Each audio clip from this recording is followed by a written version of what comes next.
पाकिस्तान में नई सरकार चुनने के लिए वोट डाले जा रहे हैं।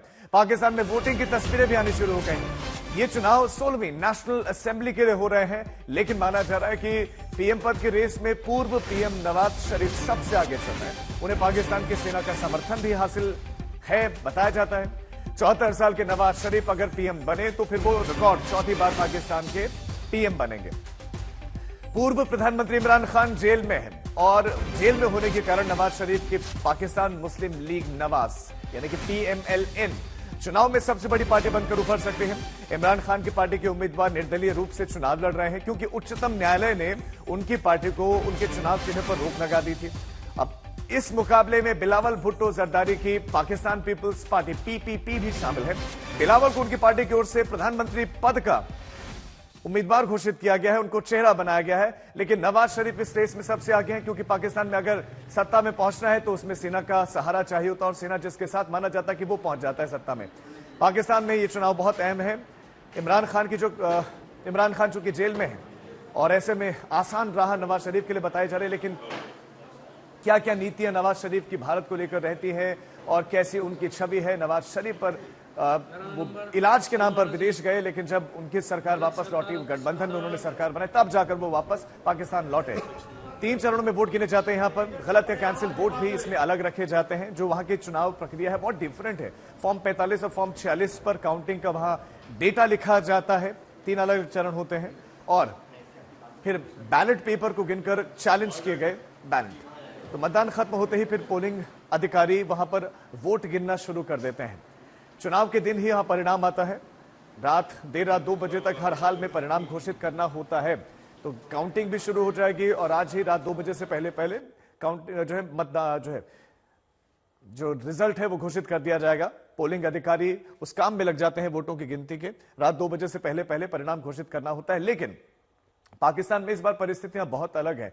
इमरान खान की पार्टी बहुत मजबूत मानी जा रही थी, लेकिन उनकी पार्टी एक तरीके से टूट गई है। सिंबल तक अब उनके पास नहीं है। ऐसे में उनके जो चाहने वाले हैं, जो उनके करीबी हैं, वो निर्दलीय चुनावी मैदान में है। इमरान खान चुनाव लड़ नहीं सकते, उन पर रोक लगा दी गई है। सेना के साथ उनका तालमेल समाप्त हुआ, यही वजह के सत्ता से हटे। भारतीय विदेश नीति के वो प्रशंसक रहे, अलग अलग मौके पर वो ये कह चुके हैं, खासतौर रूस यूक्रेन युद्ध और उसके बाद अलग अलग समय पर कि भारत कैसे तटस्थ रहा है और भारत की सभी देशों के साथ अच्छा तालमेल है। बिलावल भुट्टो पाकिस्तान पीपल्स पार्टी का चेहरा बनाया गया है, प्रधानमंत्री पद के उनके उम्मीदवार हैं उस पार्टी से। अब भुट्टो परिवार के ये वारिस हैं। अभी जो मौजूदा इससे पहले जो सरकार थी चुनाव से पूर्व, उसमें वो विदेश मंत्री भी रहे, सेना की करीबी माने जाते हैं। अब इनकी खराब उर्दू, अनुभवहीन, क्योंकि विदेश में पढ़े हैं और बयानों के चलते इनके रिश्ते हमेशा जो है खराब रहे और भारत को लेकर भी इनकी जो टिप्पणियां रही वो खासी जो है निंदनीय रही उनकी। भुट्टो परिवार के चूंकि वारिस हैं, यही वजह है कि पार्टी को वहां पर एक लीड भी करते हैं और एक जो कोर वोटर है वो इनके साथ में जरूर है, लेकिन बड़ी जो आबादी है वो उनके उर्दू ना बोलने पर नाराज रहती है कि वो उर्दू नहीं बोलते हैं। गीता मोहन हमारी संवाददाता इस खबर पर ज्यादा जानकारी के साथ जुड़ गए। गीता, वोटिंग शुरू हो गई है, वोट वहां पर डाले जा रहे हैं, लेकिन नवाज शरीफ की पार्टी ऐसा माना जा रहा है कि ज्यादा दिक्कत उनको होगी नहीं और इजीली जीत जाएंगे। इसके पीछे की वजह आप बताएं कि ऐसा क्यों? पहली बात तो जो सबसे बड़ा चैलेंज था और सबसे बड़ा डिसरप्टर था, उनको जेल के सलाखों के पीछे डाल दिया गया है इमरान खान। लेकिन हम कल जो पोल्स थे, प्रेडिक्शंस थे, उसको देख रहे थे अलग अलग पाकिस्तानी चैनल्स में। तो पीएमएलएन और पीपीपी फ्रंट रनर्स हैं, मेजर पार्टीज है, क्योंकि आज के डेट में आर्मी के लिए ये काफी कंफर्टेबल पार्टीज हैं। इससे पहले इमरान खान थे तो इमरान खान प्रधानमंत्री बने और नवाज शरीफ को एक्साइल कर दिया गया, उनको देश से बाहर निकाल दिया गया। अब क्योंकि नवाज शरीफ उनके लिए कंफर्टेबल लीडर नजर आ रहे हैं, वो वापस आ गए हैं और मोस्ट प्रॉब्ली शायद सरकार भी बना पाए।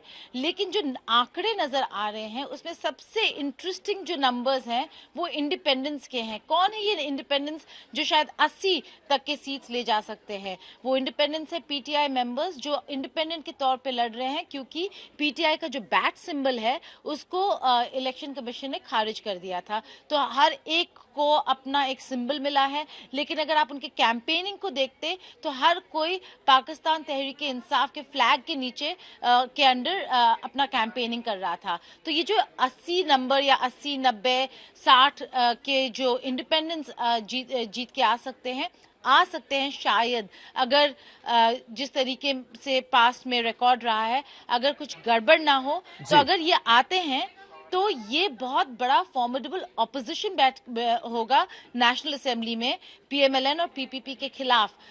तब किस तरीके से नवाज शरीफ या बिलावल भुट्टो जरदारी सरकार चलाएंगे, इकोनॉमी को ठीक करने की कोशिश करेंगे और सिक्योरिटी सिचुएशन संभालेंगे, ये देखना होगा। गीता, हमने बहुत सारी रिपोर्ट्स भी देखी, हमने लोगों का मिजाज भी भांपा। अब चूंकि सोशल मीडिया का दौर है तो लोग खुलकर कह रहे हैं कि हम इमरान खान के साथ में हैं, वो जेल में गलत बंद हैं। लेकिन यह माना जाता है पाकिस्तान में कि सेना जिसके साथ में है वो आराम से सरकार बना लेता है, लेकिन जनता का जो मूड है वो इमरान के साथ नजर आ रहा है। उस परिस्थिति में क्या होगा? आपको क्या लगता है कि सेना जिसके साथ में है, फिर जनता का मूड भले ही कुछ भी हो, सत्ता में वही पहुंचेगा? देखिए, ये बात तो सही है कि अगर इमरान खान जेल के सलाखों के पीछे हैं तो वो प्रधानमंत्री बन नहीं सकते। बाकी जितने भी लोग हैं जो पीटीआई मेंबर्स हैं जिन्होंने अभी इलेक्शंस लड़े हैं, वो सब इंडिपेंडेंस के तौर पे लड़ रहे हैं।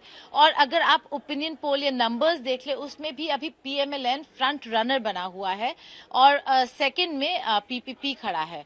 तो अगर सरकार बनती है तो उन्हीं की बनेगी जिसको मिलिट्री एस्टैब्लिशमेंट यानी कि आर्मी का सपोर्ट हो। लेकिन ऑपोजिशन किस तरीके से कैसा नजर आ रहा है, ऑपोजिशन में कौन बैठेगा, वो काफी इंपॉर्टेंट है। और अगर मैं इसलिए कह रही हूँ कि हर बार इस तरीके से जो अदर्स होते हैं, अदर पार्टीज जैसे कि पीएमएलक्यू हो या जेयूआईएफ हो, फजलुर रहमान का पार्टी, उनको अगर अदर्स में गिना जाए तो उनके नंबर्स काफी कम हैं। नंबर्स अगर ज्यादा है वो इंडिपेंडेंस के हैं, यानी कि पीटीआई अभी भी पीछे नहीं है। पीटीआई इंडिपेंडेंस के तौर पे जो लड़ रहे हैं, तो पीटीआई का जो फोर्स होगा वो काफी ज्यादा नंबर्स में नजर आएगा। लेकिन हिस्ट्री में भी हमने देखा है जो इंडिपेंडेंस के तौर पे लड़ते हैं वो कहीं ना कहीं जाकर किसी ना किसी पार्टी के साथ जुड़ जाते हैं। देखना ये होगा कि लड़ने के बाद, जीतने के बाद भी क्या वो इमरान खान को सपोर्ट करेंगे या फिर नवाज या भुट्टो के साथ जुड़कर सरकार। ठीक है गीता, आप नजर बनाए रखें, अपडेट्स के लिए हम आपके पास लौटेंगे। बहुत शुक्रिया आपका इस जानकारी के लिए।